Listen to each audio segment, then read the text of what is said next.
ဖော်ပမာလုံးမင်္ဂလာပါကလုတ်ကနန်နေပြီးတော့ပြန်လဲကြိုဆိုလိုက်ပါတယ်ကျွန်တော်ဒီနေ့မှာတော့လဘောက်တဲ့နွေရာသီအပြောင်းရွှေ့တွေနဲ့ပတ်သက်ပြီးတော့ကျွန်တော်သတင်းလေးတင်ဆက်ပေးတော့မှာဖြစ်ပါတယ်ဒီနေ့သတင်းရတော့ကျွန်တော်လောလောဆယ်တက်လာတဲ့လဘောက်တဲ့ကျွန်တော်တို့တိုက်စစ်အပြောင်းလဲတွေနဲ့အတူပဲเนาะနွေရာသီရဲ့ကျွန်တော်တို့အပြောင်းရွှေ့မှာလဘောက်တဲ့ကျွန်တော်စိတ်ဝင်စားနေတဲ့ကစားသမားတွေညီနိုင်ဆွေးနွေးနေတဲ့ကစားသမားတွေကိုတော့ဒီဗီဒီယိုလေးမှာဆွေးနွေးသုံးသပ်ပေးတော့မှာဖြစ်ပါတယ်ဒီဗီဒီယိုလေးမစခင်ကျွန်တော်ရဲ့ YouTube channel လေးကိုညီကိုတွေနဲ့ like and subscribe လုပ်ရတဲ့ရင်လိုက်ရင် subscribe လုပ်ပြီးကျွန်တော်ကိုကူညီပေးသွားလို့ရပါတယ်ပထမဦးဆုံးသတင်းအနေနဲ့လဘောသေးရကျွန်တော်တို့တောင်မှန်ကျွန်တော်တို့ကိစ္စပေါ့နော်တောင်မှန်ကိစ္စတော့လဘောသေးရကျွန်တော်ဖြည့်ရှင်းရမယ်ပထမဦးဆုံးဦးစားပေးပြစ်မှတ်ဖြစ်ပြီးတော့လဘောသေးရကျွန်တော်ဒုတိယဦးစားပေးပြစ်မှတ်ကတော့ကျွန်တော်တို့ CB ပေါ့နော် CB မှာကျွန်တော်အနေနဲ့ဂျိုးခုမှတ်ကလည်းကျွန်တော်တို့တန်ရာတလားလောက်ကျွန်တော်နားရမယ်အနေထားမျိုးမှာလူငယ်ကစားသမားတွေကလည်းကျွန်တော်တို့ UK ဗီဇာတွေဘာတွေမရရှိတော့တဲ့အနေထားမျိုးမှာဆိုရင်လဘောသေးနေနဲ့ကျွန်တော်တို့ CB ကောင်းကောင်းတယောက်တော့ခေါ်ယူဖို့လိုအပ်နေတဲ့အနေထားမျိုးမှာရှိတယ်เนาะ CB ကစားသမားမှာဆိုရင်တော့ကျွန်တော်အနေနဲ့အခုလောလောဆယ်မှာတော့ကျွန်တော်တခါတည်းဆွေးနွေးနေတဲ့အခြေအနေမျိုးပေါ့เนาะအခုဆိုလည်းလေဘောက်တဲ့ကကျွန်တော်တို့ခေါ်ယူရဲ့ကျွန်တော်အဖွဲ့တွေအနေနဲ့ကျွန်တော်တို့ပြင်သစ်ကိုသွားတဲ့အနေအထားမျိုးမှာလေဘောက်တဲ့ကကျွန်တော်တို့နောက်တန်းလိုအပ်ချက်မှာဆိုရင်တော့เนาะလေဘောက်တဲ့ကကျွန်တော် PSG ရဲ့ကျွန်တော်နောက်ခံလူကျွန်တော်တို့စပါးနီးကိုကျွန်တော်ခေါ်ယူဖို့ကျိုးပန်းမှုကိုလည်းကျွန်တော်အချိန်မြင့်လိုက်တဲ့အနေအထားမျိုးဖြစ်ပြီးတော့အပြောင်းအရွှေ့အတွက်ကလည်းကျွန်တော်ဆွေးနွေးနေတယ်ဆိုပြီးတော့ကျွန်တော်သတင်းတွေတက်လာတယ်เนาะကျွန်တော်ဒီစပါးကြီးနေနေတော့ကျွန်တော်ဘုံမောက်မှာလည်းကျွန်တော်နီးပြဖြစ်တဲ့အီလာအိုလာရဲ့လက်အောက်မှာသူနေနဲ့အသုံးတော်ခဏမှာလည်းတော်တော်လေးမှကျွန်တော်အဆင်ပြေခဲ့တဲ့အနေအထားဒီနောက်ပိုင်းမှာဆိုရင်တော့ကျွန်တော်တို့PSG တင်းကိုကျွန်တော်ပေါင်ကျော်58တန်းနဲ့ကျွန်တော် PSG ကိုကျွန်တော်ရောက်ရှိသွားတဲ့အနေအထားမျိုးပါ။နော်ဒီတော့ကြောင့်လည်းကျွန်တော်ယူကရိန်းလက်ရွေးစဉ်ဘိုးနောက်ခံလူကစပါးကြီးရတော့ကျွန်တော်တို့သူ့ရဲ့ကိုယ်စားလှယ်တွေကတော့လဘောသင်းနဲ့ကျွန်တော်တို့ဆွေးနွေးမှုတွေမှာလှုပ်ဆောင်နေတဲ့အနေအထားမျိုးမှာရှိတယ်ဆိုတော့ကျွန်တော်ပြောပြလိုက်ပထမဦးဆုံးကျွန်တော်ကြားရတဲ့သတင်းတွေကကျွန်တော်တို့ဒီစပါးကြီးကကျွန်တော်တို့ပြင်ဘယ်လိုပြောမလဲပြင်းပြလေးကကျွန်တော်အသင်းကြီးတော်တော်များများကိုသူ့ရဲ့ကိုယ်စားလှယ်တွေကချိတ်ဆက်ထားတဲ့အနေအထားမျိုးမှာရှိတယ်သူအနေနဲ့ဘာဖြစ်လို့လဲဆိုရင်တော့ပုံမှန်ပွဲထွက်ခွင့်တနေရာရကျင်နေတဲ့အနေအထားမျိုးအတွက်ကြောင့်ကျွန်တော်လဘော်ဘူးပြီးလို့ဆိုရင်ကျွန်တော်ပထမဦးဆုံးကျွန်တော်တင်းနေကြတာလဘော်နဲ့ကျွန်တော်ချက်စီပေါ့နော်ကျွန်တော်နောက်တန်းလိုအပ်ချက်တွေရှိနေတဲ့အတွက်ကြောင့်စပါးကြီးရဲ့ကျွန်တော်အကိုယ်စားလှယ်တွေကတော့ကျွန်တော်အသင်းကြီးတွေချိတ်ဆက်ထားတဲ့အနေအထားမျိုးမှာရှိတယ်ဆိုပြီးကျွန်တော်သတင်းတွေဖော်ပြထားရတယ်เนาะသုံးသက်ချက်တွေရလဲလဘောဦးတွေရဲ့ကျွန်တော်တို့ဘို့နောက်ခံလူကျွန်တော်အင်အားဖြည့်တွင်းဖို့ရှာဖွေနေတဲ့အနေအထားမျိုးမှာဆိုရင်တော့စပါးကြီးကကျွန်တော်အသက်ရွယ်လဲကောင်းတယ်ပြီးတော့ကျွန်တော်ခံစစ်လဲကောင်းတယ်နောက်တော့ဘောလုံးကျွန်တော်တို့ဘယ်လိုပြောကစားမှုတော်တော်လေးမှအဆင်ပြေတဲ့အနေအထားမျိုးပေါ့နော်တကယ်လို့ဒါကျွန်တော်စပါးကြီးကလည်းဘောဦးတွေပြန်လဲရောက်ရှိလာမယ်ဆိုရင်တော့သူ့ရဲ့ကျွန်တော်တို့ရခင်နီးပြဟောင်းဖြစ်တဲ့เนาะအီလာအိုလာရဲ့လက်အောက်မှာပြန်ပြီးတော့သုံးတော်ခံမယ်အခြေအနေမျိုးဖြစ်တဲ့အတွက်ကြောင့်တော်တော်လေးမှအဆင်ပြေမယ်လို့မြင်တယ်เนาะ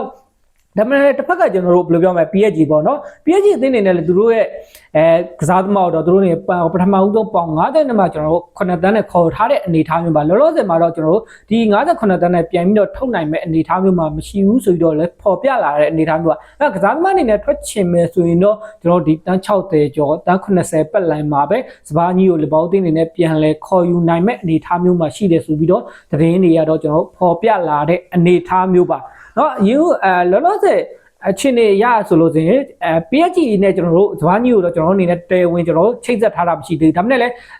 စပါးကြီးရဲ့ကိုယ်စားလှယ်တွေနဲ့ကတော့ကျွန်တော်လဘောက်တင်းရဲ့ကျွန်တော်ကိုယ်စားလှယ်တွေနဲ့ကတော့နောက်မှာကျွန်တော်တို့ဆွေးနွေးနေတဲ့အနေအထားမျိုးမှာရှိတယ်ဒီကမှအဆင်ပြေမှကျွန်တော်တို့ဒီ PSG တင်းနဲ့ဆက်ပြီးတော့ဆွေးနွေးမှာလောလောဆယ်မှာတော့ကျွန်တော်ဘာဂိုလာနဲ့အရင်တော့ဆွေးနွေးနေတယ်ပေါ့ဗျာဘာဂိုလာနဲ့ဆွေးနွေးနေတဲ့အနေအထားမျိုးကလဘောက်တင်းရဲ့ကျွန်တော်တို့အပြောင်းရွှေ့မှာဆိုရင်တော့တစ်ဖက်ကကျွန်တော်တန်း150လောက်လိုချင်တယ်လဘောက်တင်းကတော့ကျွန်တော်တို့တန်း100ကျော်လောက်ဒီလောက်လည်းမတန်ဘူးလို့ဆိုပြီးတော့ကျွန်တော်တို့သတင်းတွေကပေါ်ပြထားတဲ့အနေအထားမျိုးဖြစ်တဲ့ကြောင့်လောလောဆယ်မှာတော့ကျွန်တော်ဘာကိုလိုက်အပြောင်းရွှေ့ရတော့တော်တော်လေးမှကြာနိုင်တယ်ဆိုပြီးတော့တချို့ဘောလုံးသုံးသက်တဲ့ကျွန်တော်တို့เนาะကလောင်ရှင်တွေတော်တော်များများလည်းကျွန်တော်ဆွေးနွေးထားတဲ့အနေအထားမျိုးဖြစ်တဲ့အတွက်ကြောင့်ဒီကျွန်တော်ဘာကိုလိုက်တဲ့အပြောင်းရွှေ့ရတော့ဆက်ပြီးတော့ကြာသွားအောင်မဲ့အနေအထားမျိုးမှာရှိတယ်ဆိုပြီးတော့ပဲသတင်းတွေကတော့ပေါ်ပြထားပဲတေချာလောက်ကတော့လေဘောင်းသေးရဲ့ကျွန်တော်ပထမဦးဆုံးဦးစားပေးပြစ်မှတ်ကတော့ကျွန်တော်ဘာကိုလာပေါ့နော်ဘာကိုလာဒီချိန်မှာထပ်ပြီးတော့လေဘောင်းသေးနဲ့ထပ်ပြီးတော့ကျွန်တော်သတင်းထွက်လာတာကတော့ဒီနေ့ပိုင်းမှာပဲကျွန်တော်သတင်းထွက်လာတဲ့အနေအထားမျိုးကတော့လေဘောင်းသေးကတော့ကျွန်တော်တို့ PSG တင်းရဲ့ကျွန်တော်လူငယ်တောင်ပန်ကစားသမားဖြစ်တဲ့အီဘရာဟင်ကျွန်တော်တို့အမ်ဘာအေကိုကျွန်တော်ခေါ်ယူဖို့ကျွန်တော်ရှင်ပြိုင်မှုထဲကိုတော့ဝင်ရောက်လာပြီဆိုပြီးတော့ Fabrizio Romano ကတွေပေါ်ပြလာတဲ့သတင်းပေါ့နော်လဘောက်ရဲ့နေရာဒီကျွန်တော်ပြောင်းအောင်ရွှေ့ပြစ်မှတ်စင်းထဲမှာတော့ကျွန်တော်ဘာကိုလာတော့ကျွန်တော်တို့ပထမဦးဆုံးဦးစားပေးပြစ်မှတ်ပေါ့နော်နံပါတ်1ပြစ်မှတ်ပြီးသွားတဲ့အနေထားမှာလဘောက်နဲ့ထပ်ပြီးတော့ကျွန်တော်တို့လဘောက်အနေနဲ့ ဘာကိုလာနဲ့ကျွန်တော်တို့ထပ်ပြီးတော့ခေါ်မဲ့အစဉ်ပြေမယ်ဆိုရင်တော့မှထပ်ပြီးတော့ဒီလူငယ်ကစားသမားဖြစ်တဲ့ကျွန်တော် MBA ကိုတော့ထပ်ပြီးတော့ခေါ်ယူမယ်ဆိုပြီးတော့ပဲကျွန်တော်တို့စိတ်ဝင်စားနေတဲ့အနေအထားမျိုးဆိုပြီးတော့ကျွန်တော် Fabrizio Romano ကကျွန်တော်ပေါ်ပြလာတဲ့အနေအထားမျိုးပါ PSG တင်းကတော့ကျွန်တော်တို့MBA အတွက်ကိုတော့ကျွန်တော် Bayern Leverkusen ပေါ့နော် Leverkusen နဲ့ကျွန်တော်တို့အနေနဲ့ Leverkusen ကိုပြောင်းရွှေ့ဖို့ဆွေးနွေးနေတဲ့အနေအထားမျိုးတွေပြုလုပ်နေပြီးတော့ Leverkusen ကတော့ကျွန်တော်ထင်မှတ်မထားတယ်ကျွန်တော်ဘာကိုလာကိုခေါ်မယ်ဆိုပြီးတော့ဒီပြိုင်ပွဲကိုပါထပ်ပြီးတော့ဝင်လာတဲ့အနေအထားမျိုးမှာရှိတယ်ဆိုပြီးတော့သူအနေနဲ့ပြောပြထားတယ်เนาะ PSG တင်းကတော့ကျွန်တော်တို့လေဘာဘက်ကတာကျွန်တော်တို့ MBA အတွက်ကျွန်တော်ကိုယ်စားလှယ်အသစ်เนาะ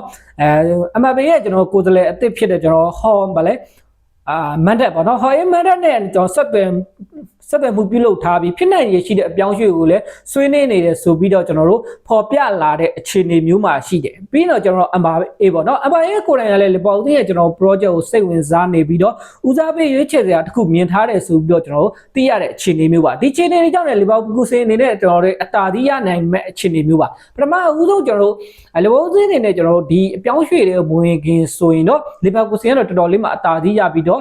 MBA အနေနဲ့ကျွန်တော်တို့လီဗာပူးစင်ကိုပြောင်းဖို့တော်တော်လေးမှများနေတဲ့အနေထားမျိုးမှာဆိုတော့လောလောဆယ်မှာကျွန်တော်ဘော်တင်းရဲ့ကျွန်တော်ဝင်ရောက်လာမှုကြောင့် MBA ရဲ့ကျွန်တော်ပြောင်းရွှေ့မှုကတော့ပုံမပြင်းထန်လာပြီးတော့ဘော်တင်းရဲ့ဦးစား project ကိုတော့ကျွန်တော်ဒီချိန်မှာ MBA ကတော်တော်လေးမှသဘောကျနေတယ်ဆိုပြီးတော့လီဗာပူးစင်တော့ကတော့လောလောဆယ်အခက်တွေ့သွားတဲ့အနေထားမျိုးဖြစ်ပြီးတော့ဘော်တင်းရဲ့ကျွန်တော် PSG ကကစားသမား3ယောက်လောက်ကိုပဲခေါ်ယူဖို့ကြိုးပမ်းနေတယ်ဆိုပြီးတော့သတင်းတွေကဖော်ပြတာပထမဦးဆုံးဦးစားပေးပြစ်မှတ်ကဘာဂိုးလာပေါ့နော်ဘာဂိုးလာပြီးသွားတဲ့အချိန်မှာကျွန်တော်အသက်18နှစ်အရွယ်ပဲရှိတဲ့ Senegal တိုက်စစ်ကစားသမားဖြစ်တဲ့ MBA ပေါ့နော် MBA ကတော့လောလောဆယ်မှာတော့ကျွန်တော်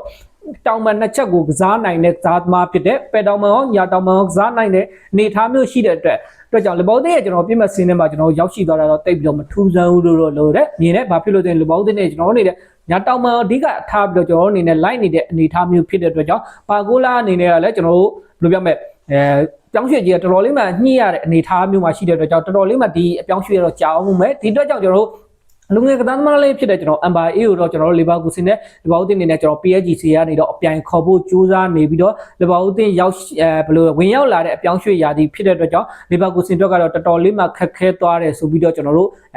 Fabrizio Romano ကတော့ကျွန်တော်ဖော်ပြလာတယ်ပေါ့နော်ဒီတစ်ချိန်မှာကျွန်တော်ထပ်ပြီးတော့ကျွန်တော်သတင်းတွေထပ်ပြီးတော့ကြားတဲ့လောက်ကဆိုတော့လီဗာပူးတင်ရဲ့ကျွန်တော်တို့နောက်ထပ်ပြစ်မှတ်ပေါ့ဗျာနောက်တော့ပြစ်မှတ်တယောက်ကတော့ကျွန်တော်တို့ PSG အသင်းရဲ့တောင်ပန်ကစားသမားဘာကိုလာကိုကျွန်တော်တို့ခေါ်ယူဖို့ကျွန်တော်အဓိကသတ်မှတ်ထားတဲ့နော်အဓိကဘယ်လိုပြောမလဲ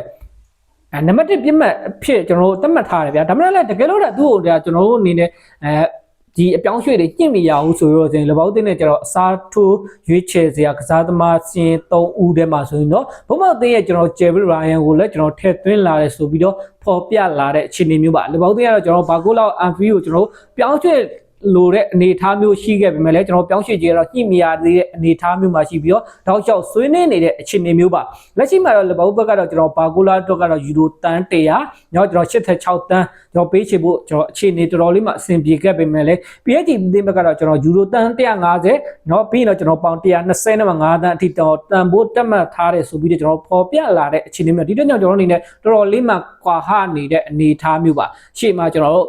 ့တီးရတလောက်ဆိုလို့ဆိုရင်ပေါင်တန်း100ပြီးလို့ဆိုရင်ကျွန်တော်တို့ပရီးမီးယားလိဂ်တွေချန်ပီယံလိဂ်တွေရမှာကျွန်တော်ပေါင်40လောက်တည်းထပ်ပေးရမယ့်အနေအထားမျိုးတွေရှိတော့ဖော်ပြလာတဲ့တချို့သတင်းတွေမှာဆိုလို့တင်နေလေဘောက်တင်နဲ့ပေါင်တန်း120နဲ့မှ8တန်းလောက်အထိကျွန်တော်သွားမယ်ဆိုပြီးတော့ဒါပေမဲ့ဒီပြောင်းရွှေ့ရတော့တော်တော်လေးမှကြာမှာပါဘာဖြစ်လို့လဲကျွန်တော်အနေနဲ့ဒီအဓိကအပြောင်းရွှေ့ကြီးပေါ့နော်ပြောင်းရွှေ့ကြီးအဆင်မပြေတဲ့အတွက်ကြောင့်ဘောက်တင်နဲ့ကျွန်တော်ဘယ်လိုပြတ်သွားမလဲဆိုတော့အဓိကအပြင်ကျွန်တော်အနေနဲ့မနစ်ကရာဒီမှာကျွန်တော်အနေနဲ့အလက်ဆနာအစ်ဆက်ပုံစံမျိုးဖြတ်တော့မှာဆိုရင်ဘာဖြစ်လို့ဆိုရင်တော့ကျွန်တော်တို့ဒီpre-season တွေလွဲချော်သွားတဲ့အနေအထားမျိုးပါเนาะ Isak နေနဲ့လည်းကျွန်တော်တို့အနေနဲ့မနစ်ကရာဒီမှာ pre-season တွေလွဲချော်သွားတဲ့အခြေအနေမျိုးသူနေနဲ့တပည့်ပြိုင်ပွဲတွေပြန်ဝင်လာတဲ့အချိန်မှာကြက်ခိုင်ကြီးတွေမပြုတ်ရတဲ့အခြေအနေမျိုးတွေပါဖြစ်တဲ့အတွက်ကြောင့်ဒါမျိုးတော့လဘောက်တင်းနေကျွန်တော်တကယ်လို့ဒါဘာကိုလာဒါမျိုးဖြစ်သွားမယ်ဆိုရင်တော့ဘာကိုလာရဲ့ကျွန်တော်လာမဲ့ယာဒီကလည်းလဘောက်တင်းမှာတိတ်ပြီးတော့အဆင်ပြေနိုင်မဲ့အနေအထားမျိုးမရှိဘူးလို့တော့ကျွန်တော်ကမြင်တယ်ဘာဖြစ်လို့လဲကျွန်တော်ဒီ pre-season ပေါ့เนาะ Dominic Soboslai ပြောသွားတဲ့အနေနဲ့ pre-season ကကျွန်တော်အရေးကြီးတာသူတို့ရဲ့လိုအပ်ချက်တွေเนาะကြက်ခိုင်မှုတွေဦးစားပေးတယ်เนาะကျွန်တော်ဒမနစ်ဆိုဘိုစလိုင်းလည်းပြောတယ်အလက်ဇန်နာအီဆက်လည်းကျွန်တော်တို့ဒီ USA pre-season ပြောပြီးသွားတဲ့အချိန်မှာသူတို့အင်တာဗျူးတဲ့အချိန်မှာပြောသွားတာပေါ့เนาะသူတို့တက်ကတော့ကျွန်တော်တို့ပွဲရဲ့ကျွန်တော်တို့ဘယ်လိုပြောမလဲ ရလကအဓိကတိုက်ပြီးတော့မဟုတ်ဘဲနဲ့ကစားသမားတွေရဲ့ကျွန်တော်ကြန့်ခိုင်မှုတွေเนาะနီးပြရဲ့ကျွန်တော်ကစားကွက်တွေနဲ့ဘယ်လောက်ထိပုံဖော်နိုင်တယ်ပြီးတော့ကျွန်တော်အသင်းတွေနဲ့ကျွန်တော်ဘယ်လိုအသင်းကစားသမားတွေအချင်းချင်းပေါ့เนาะဘယ်လောက်ထိအချိတ်ဆက်မိကျွန်တော်ကစားနိုင်တယ်ဆိုတာဒီဟာပို့ပြီးတော့အရေးကြီးတယ်ဆိုပြီးကျွန်တော်ဖော်ပြတာတေချာလောက်ကတော့တေချာတယ်တော့ကြန့်ခိုင်မှုကတော့ကျွန်တော် pre-season ကတော့တော်တော်လေးမှအရေးကြီးတဲ့အထက်မှာပါတဲ့အတွက်ကြောင့်တကယ်လို့ဒါကျွန်တော်ဘာကိုလာရဲ့ကျွန်တော်တို့ဒီအပြောင်းရွှေ့ကြီးကကြာသွားမယ်ဆိုတော့လဘောက်သင်းရဲ့ကျွန်တော်တို့လာမဲ့ဘောလုံးပြိုင်ပွဲကတော့တော်တော်လေးမှဘာကိုလာရောက်မယ်ဆိုရင်တော့သူ့ရဲ့တော့ကြက်ခိုင်မှုတွေဘာတွေကတော့တော်တော်လေးမှကျွန်တော်တို့အနေနဲ့အချိန်ယူပြီးတော့တိဆောက်သွားမယ်အနေထားမျိုးပါလောဆယ်မှာကျွန်တော်နှစ်ဖက်အသင်းတွေနဲ့တန်ဖိုးကွာဟာချက်ကတော်တော်လေးမှကြီးမားနေတဲ့အခြေအနေမျိုးကြောင့်ဘာကိုလာရဲ့အပြောင်းရွှေ့တော့တော်တော်လေးမှကြာသွားနိုင်တယ်ဒီချိန်မှာကျွန်တော်တို့အနေနဲ့အခြေမပြေခဲ့ရင်တော့ဘုံပေါက်တင်းရဲ့ကျွန်တော်တောင်မကစားဖြစ်တဲ့ Ryan ကိုလည်းချင်းကပ်နေတော့လောဆယ်မှာလည်းကျွန်တော်တို့PSGတင်းရဲ့ကျွန်တော်လူငယ်ကစားသမားเนาะစီနီဂေါရဲ့ကျွန်တော်တောင်မန်တိုက်စစ်ကစားသမားဖြစ်တဲ့เนาะ MBA ကိုတော့လဘောက်တင်နေတဲ့ဒီဘောက်ကူစင်နဲ့အပြိုင်ကျွန်တော်ခေါ်ယူဖို့ကြိုးပမ်းနေတယ်ဆိုပြီးတော့သတင်းတွေထွက်လာတဲ့အခြေအနေမျိုးကဒီကိုတော့အနေနဲ့ဘယ်လိုမြင်ကြလဲ PSG တင်းရဲ့ကျွန်တော်တို့ကစားသမားတွေဖြစ်တဲ့စပါညီပြီးလို့ဆိုရင်ကျွန်တော်ပါကိုလာMBA နဲ့ပြီးတော့ကျွန်တော်တောင်မန်ကစားသမားဖြစ်တဲ့เนาะ Ryan ဒီကစားသမား၄ယောက်ထဲမှာဘယ်လိုတွေမြင်ကြလဲเนาะအဓိကအဖြစ်လဘောက်တင်ရဲ့ကျွန်တော်လိုအပ်နေတာတောင်မန်နဲ့နောက်တန်းမှာဆိုရင်ညီကိုတို့နဲ့ဘယ်ကစားသမားကိုဖြစ်ကျင်တဲ့အခြေအနေမျိုးရှိလဲဝင်အောင်ဆွေးနွေးမှတ်ချက်ပေးသွားလို့ရပါတယ်လာရောက်ကြည့်ပေးတဲ့ညီကိုတယောက်ချင်းနဲ့ကျေးဇူးများတင်ပါတယ်ကျွန်တော်ဗီဒီယိုလေးကတော့ဒီလောက်ပါပဲကျွန်တော်မကြခင်ပြန်လဲဆုံတွေ့ကြတော့ဗျာ